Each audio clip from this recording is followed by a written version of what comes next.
Hey, yo, what's up? It's your man, Lloyd. You're now tuned in, locked in to hiphopwire.com. Yeah.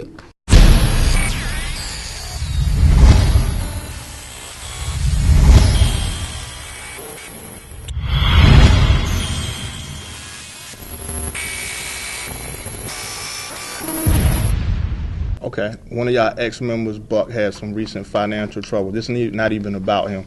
My question is from a tax perspective. How have you been able to keep your stuff afloat, and what advice would you give to artists in general? Especially you got a lot of younger artists that's spending more than they really bringing in, and that money can be gone tomorrow. For sure. I think that every artist, you make mistakes when you're coming into the game. Like I made my first $1 million like 20 years old, and I was too scared to touch it. You know what I mean? So with that being said, I didn't. And not only that, but who I am, like I said, I was always I eat humble pie every morning, so I really didn't have the temptation to go out there and live beyond my means, and being around somebody like 50 made it easier, because it's like, if you see him shine, then I'm shining right with him, you feel me? I was smart enough to know that. Right. We from the hood, you understand what I'm saying? So it's like, if that's 50 car and I'm in it, they don't know, that's our car. Right. Or we pull up to the awards and me and the Phantom, we in the Phantom. You feel what I'm saying? So I go out and spend beyond my means. That's not appreciating your situation right now. You're in denial. So with that being said, I just always was able to stay in my own lane. When I bought my first house, I was maybe 21. Had apartments and things like that, condos. I bought a lot of cars. So bought a lot of jewelry. I made mistakes also, things that happened early on, but everybody has the right to. I was just smart enough to spend a quarter of what I had. Okay. And a lot of artists are spending the money as it comes. They're not counting in on Uncle Sam. Okay. They're not used to that. So you're spending $1 million, but you didn't make $1 million. You understand what I'm saying? So now you owe $300,000. Okay. And that's basically what happens a lot in music, man. And my advice to the new artists would be to live within your means. I know it feels good. Your first album come out and then you just feel on top of the world. You just hear you everywhere and you feel like it's going to be that way forever. But the fact of the matter is, sometimes you're not in control of that. This business is 95% business. So the talent, you would have to strike a match extremely big in order for you to break through the politics. You understand what I'm saying? So I wouldn't encourage an aspiring artist to jump into a business that they don't have no knowledge of. You know what I mean? If you got a chance to go to school, then you go to school. For business, whatever it is, get your stuff right. Don't just hop into a game and then regret it. Okay. And just the general questions, what's the songs you got with 50 and Emma on the album? I know the album got so much more, but... Yeah, the album, I got a song with 50 called P's and Q's, which is like the third track on the album. So our first track together is since Cake. Okay. And I got a track with Eminem called Where I'm At, which is like crazy, man. It's basically it's speaking on that girl that just could get you, the one that just gets you to that point where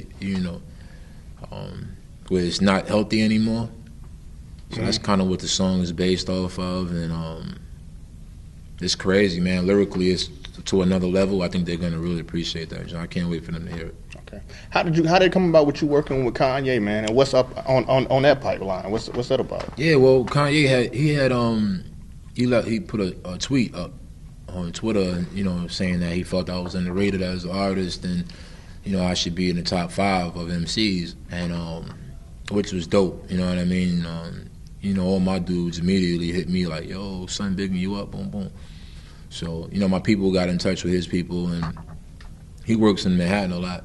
So he's working in the city because he's putting out a record every Friday. So I was in the studio with Fab, laying our verse for Start It Up, which is the record we got on. And after we finished with that, I walked over the record. I went to Kanye's studio and he played me what he had. And it was like a 32-bar verse, and he had Swiss on the chorus and Ryan Leslie. So I'm like, oh shit, it's about to pop. You know what I mean?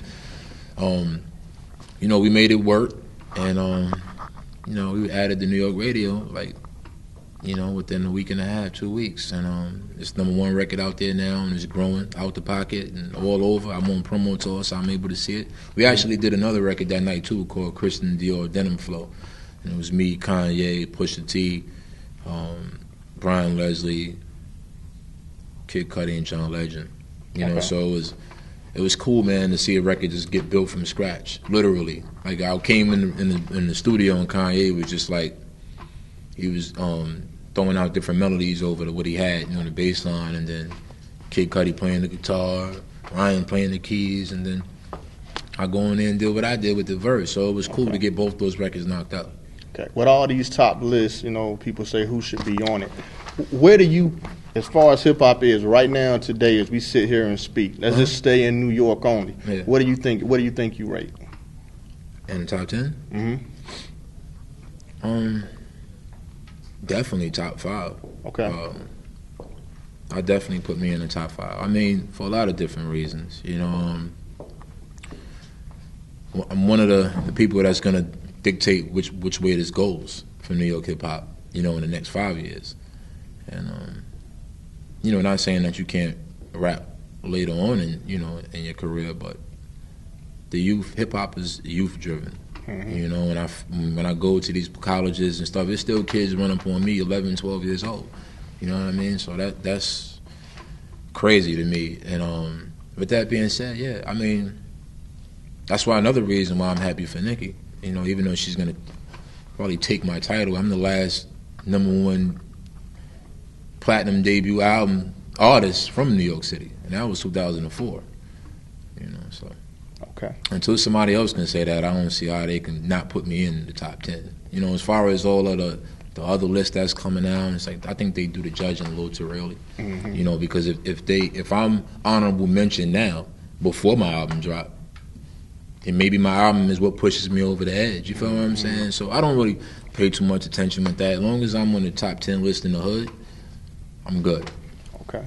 So just let the people know, man, about that new album and when to pick it up. Oh, man, the new album, Hunger for More Part 2, HFM2, in stores November 22nd. It's crazy. Like I said, Eminem's on the project, Kanye, Fab, Swiss, Ryan Leslie, Akon, Jeremiah, Lloyd, Joel Santana.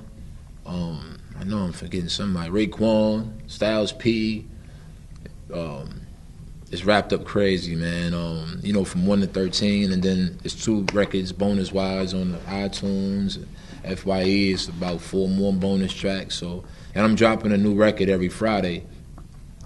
So they can, you know, log on to thisis50.com. It'll be a new record up every Friday. And I'm in the street. I'm on a full promo tour right now, and then immediately following the promo tour, after the album drops, I'll be on tour and throughout December in Australia and a few places overseas, and then immediately following that, the new year, I'll be on a full, hopefully 50-city tour.